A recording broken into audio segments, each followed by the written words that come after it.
देश के अंदर भले ही जातियां अनेक हों, उपासना विधियां अनेक हों, मत और मजहब के आधार पर लोगों की धार्मिक और उपासना विधियां अनेक रही हों, खान पान, रहन सहन, वेशभूषा अलग अलग रहा हो, लेकिन अनेकता के बावजूद उत्तर से लेकर दक्षिण तक, पूरब से पश्चिम तक, अगर पूरा भारत एकता के सूत्र में बंधा है तो भारतीय संस्कृति, भारतीय परंपरा और हजारों वर्षों की उस महान विरासत को समेटे हुए भारत के संविधान की इसमें एक बहुत महत्वपूर्ण भूमिका है। अपने संविधान के प्रति श्रद्धा और सम्मान का यह भाव प्रत्येक नागरिक का दायित्व बनता है। जो संविधान हमें सम्मान के साथ जीने, आगे बढ़ने का अवसर दे रहा है, उस संविधान के मूल भावों का सम्मान करते हुए जहां पर हमारे पास केवल अपने संवैधानिक अधिकारों की ही बात नहीं, बल्कि इस राष्ट्र के प्रति, राष्ट्र के संवैधानिक महत्व के स्थलों के प्रति और भारत के प्रत्येक नागरिक के प्रति हम सब का क्या दायित्व है, उन कर्तव्यों का बोध भी हमारा संविधान हमें कराता है। हम सबको भारत के संविधान पर गौरव की अनुभूति होनी चाहिए और इस अवसर पर हम सबको स्मरण करना होगा भारत के संविधान के उन सभी निर्माताओं को, चाहे वह संविधान सभा के अध्यक्ष डॉक्टर राजेंद्र प्रसाद जी रहे हों, संविधान सभा की ड्राफ्ट कमेटी के अध्यक्ष जिनके नेतृत्व में भारत के संविधान का यह मसौदा तैयार हुआ था, बाबा साहब डॉक्टर भीमराव अंबेडकर जी रहे हों, जिन्होंने पूरे देश की भावनाओं को भारत के संविधान के अंदर समाहित करते हुए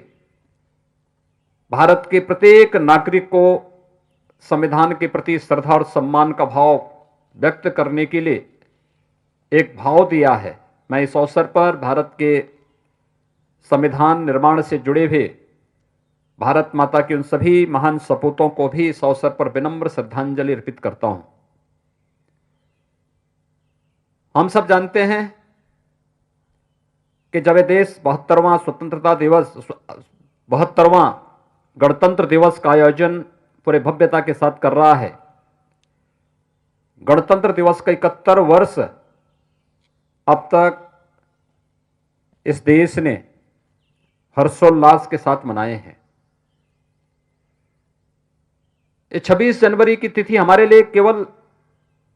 संविधान लागू करने की तिथि नहीं है। इससे पहले 26 जनवरी की तिथि को इस देश ने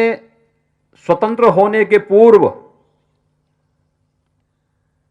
इस देश में जब ब्रिटिश हुकूमत थी,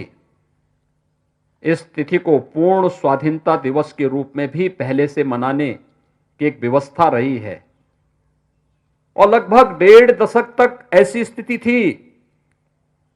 जब यह देश 26 जनवरी को स्वाधीनता के पहले इस दिवस के रूप में मनाता रहा है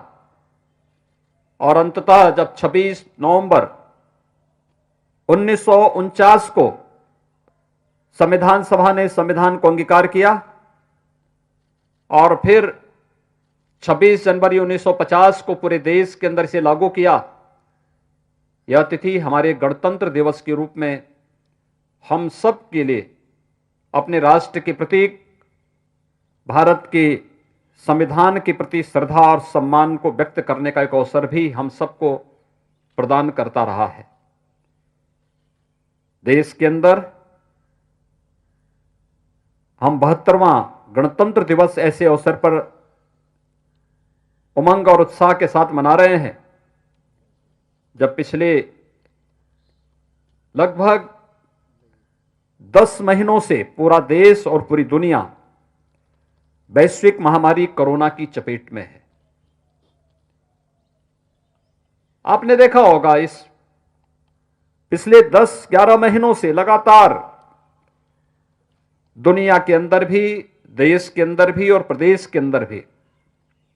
किस प्रकार की परिस्थितियां थीं। कहते हैं कोरोना महामारी इस सदी की सबसे तीव्रतम संक्रमित होने वाली महामारी है। पहली बार लॉकडाउन कैसे होता है इस देश ने यह भी देखा। राष्ट्रीय अनुशासन कैसे होता है,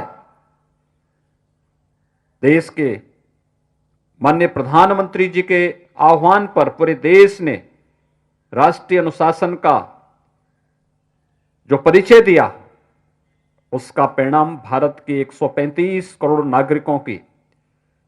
जीवन की सुरक्षा कोरोना महामारी से बचाते हुए हम सब ने अपनी आंखों से देखा है। अन्यथा हेल्थ इंफ्रास्ट्रक्चर ही इस महामारी से अगर बचा पाती तो दुनिया के अंदर बड़े बड़े देश हैं जिनके पास, चाहे वह अमेरिका हो, यूरोप के कई देश हैं जहां पर हेल्थ इंफ्रास्ट्रक्चर की जब हम बात करते हैं तो उनके पास हेल्थ इंफ्रास्ट्रक्चर भारत से कई गुना अच्छा है। लेकिन कहीं ना कहीं जो एक अनुशासन का भाव है, जहां इसमें कमी आई, उसका परिणाम क्या रहा। उन देशों के अंदर ये महामारी व्यापक जनहानि का कारण बनी। लेकिन भारत के अंदर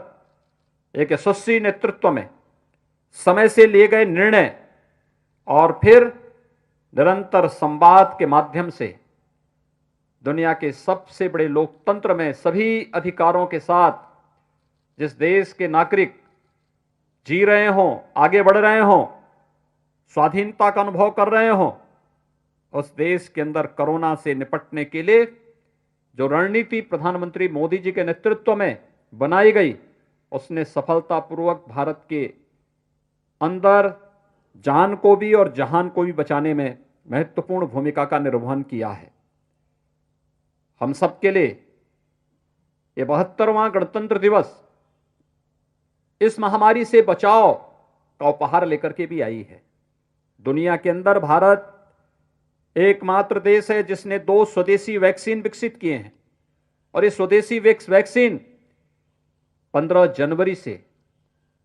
देश के हेल्थ वर्कर्स को लगती हुई दिखाई दे रही है। उत्तर प्रदेश में अब तक 2 चरणों में ये वैक्सीन लग चुकी है।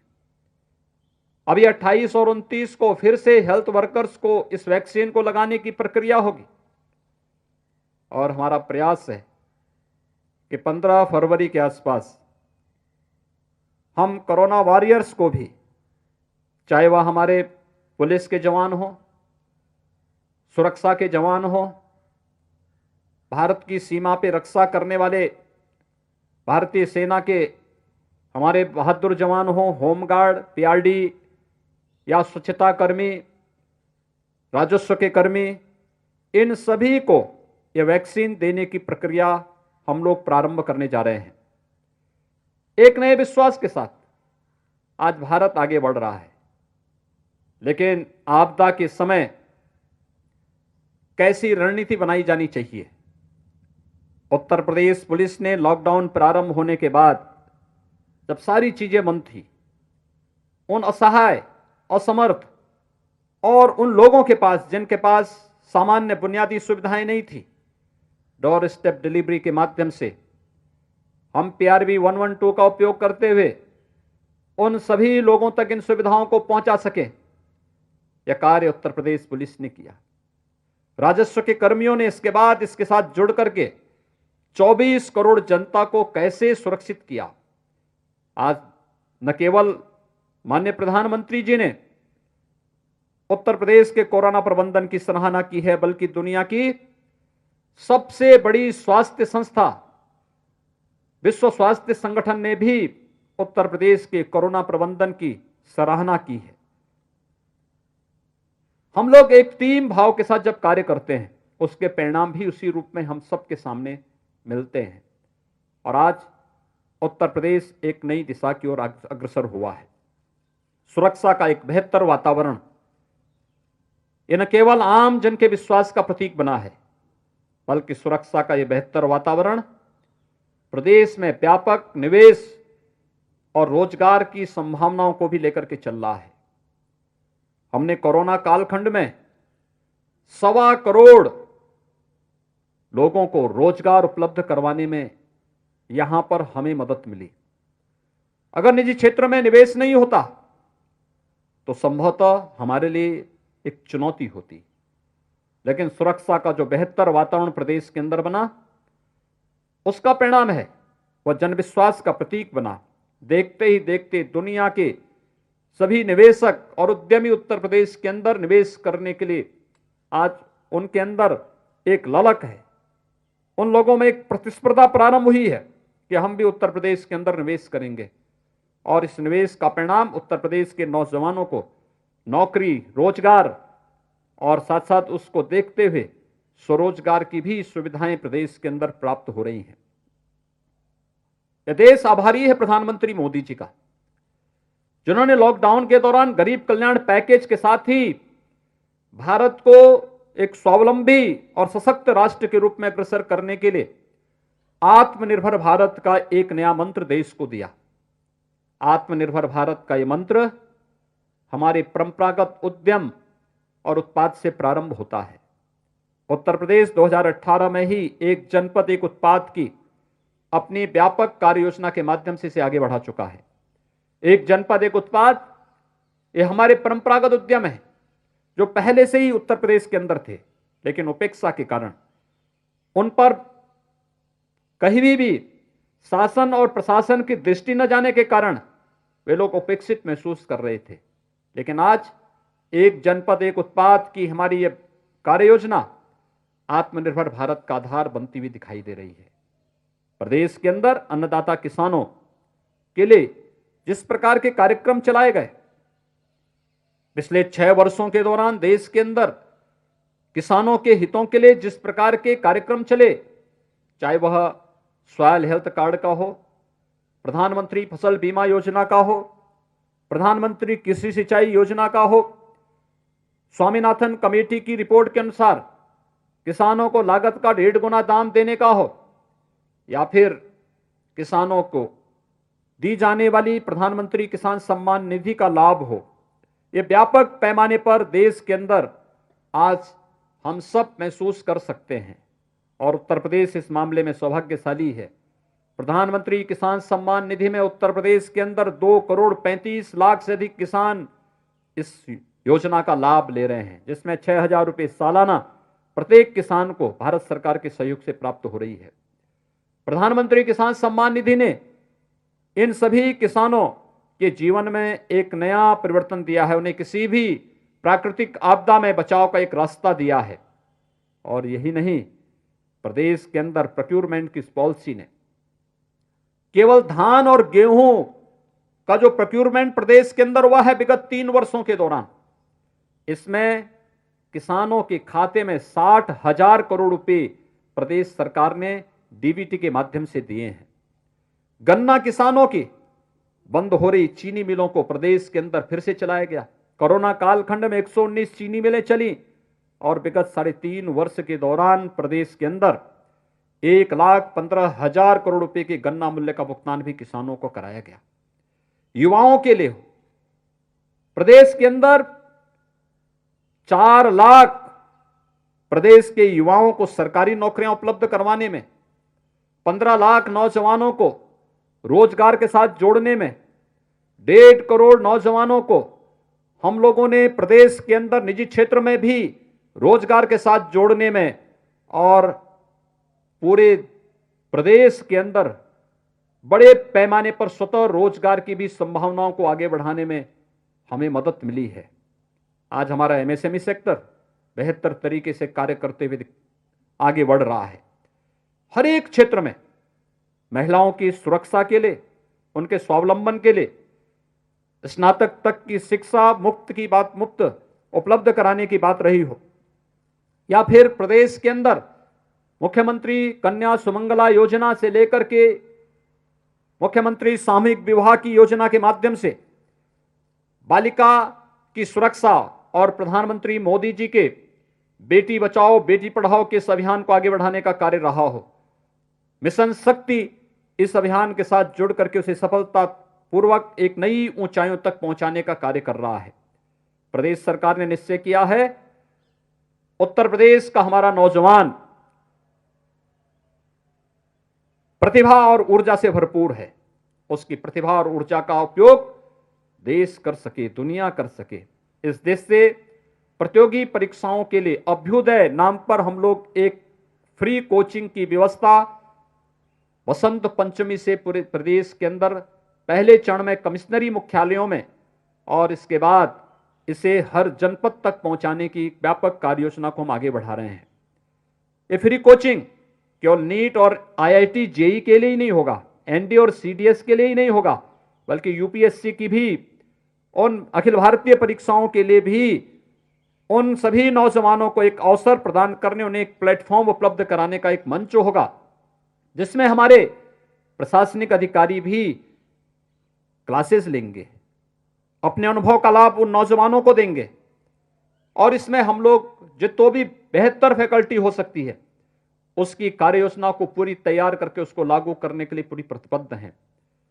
हमारे लिए यह वर्ष बहुत महत्वपूर्ण है। यह वर्ष हमारे लिए महत्वपूर्ण इसलिए भी है, देश की आजादी के लिए को एक नई दिशा देने वाले चोरी चोरा की घटना का शताब्दी वर्ष भी ये पड़ने जा रहा है और साथ ही साथ देश की आजादी के 75 वर्ष पूरे होने जा रहे हैं। उसके उपलक्ष्य में भी इस वर्ष स्वाधीनता दिवस से एक नए कार्यक्रम प्रारंभ होंगे। प्रदेश के अंदर चोरी चोरा की घटना को ऐतिहासिक परिप्रेक्ष्य में रखते हुए प्रत्येक नागरिक तक भारत के महान स्वतंत्रता संग्राम सेनानियों के बारे में हम लोग आम जन के मन में एक भाव पैदा कर सकें, इस एक कार्यक्रम की रूपरेखा प्रारंभ की गई है। 4 फरवरी को चोरी चोरा गोरखपुर में इस कार्यक्रम का शुभारंभ करने का निश्चय किया गया है। आदरणीय प्रधानमंत्री जी का मार्गदर्शन और उनका आशीर्वाद इस कार्यक्रम को प्राप्त होकर के हर एक शहीद स्थली पर अपने भारत के महान स्वतंत्रता संग्राम सेनानियों, वीर जवानों के प्रति श्रद्धा और सम्मान का भाव व्यक्त करने का एक अवसर यह वर्ष भर चलने वाले कार्यक्रमों के माध्यम से प्राप्त होगा। आज जब एक बार फिर से हम लोग 72वें गणतंत्र दिवस के इस आयोजन के साथ जुड़े हुए हैं, यह भारत के संविधान के प्रति सम्मान का भाव जागृत करने का एक माध्यम हम सबको प्रदान कर रहा है। और भारत का संविधान जो हमें केवल अपने मौलिक अधिकारों के साथ ही नहीं बल्कि अपने उन कर्तव्यों के प्रति भी आगाह करता है जो एक नागरिक के रूप में, एक राष्ट्र के एक नागरिक के रूप में हम सबके हैं। और हमें याद रखना होगा कि हमारा व्यक्तिगत जीवन ही नहीं है, हमारा सार्वजनिक जीवन भी है। और ये सार्वजनिक जीवन हमें एक धर्म की प्रेरणा देता है और धर्म है राष्ट्र धर्म। वह राष्ट्र धर्म हमारे लिए सर्वोपरि होना चाहिए। उस राष्ट्र धर्म के प्रति हम सब समर्पित भाव के साथ कार्य कर सकें, इस विश्वास के साथ 72वें गणतंत्र दिवस के अवसर पर मैं एक बार फिर से आप सभी को हृदय से बधाई देता हूं, प्रदेशवासियों को अपनी शुभकामनाएं देता हूं और विश्वास व्यक्त करता हूं कि हम सब अपने महान स्वतंत्रता संग्राम सेनानियों और संविधान निर्माताओं के बताए गए मार्ग पर का अनुसरण करते हुए, भारत के संविधान की रक्षा करते हुए, उनके महापुरुषों भारत के स्वाधीनता संग्राम सेनानियों के बताए गए मार्ग का अनुसरण करते हुए एक भारत श्रेष्ठ भारत की प्रधानमंत्री मोदी जी की संकल्पनाओं को पूरी मजबूती के साथ, पूरी प्रतिबद्धता के साथ चरितार्थ करने में हम सब अपना योगदान देंगे। आप सबके प्रति एक बार फिर से 72वें गणतंत्र दिवस के अवसर पर हृदय से बधाई और शुभकामना देते हुए अपनी वाणी को विराम देता हूं। धन्यवाद। जय हिंद।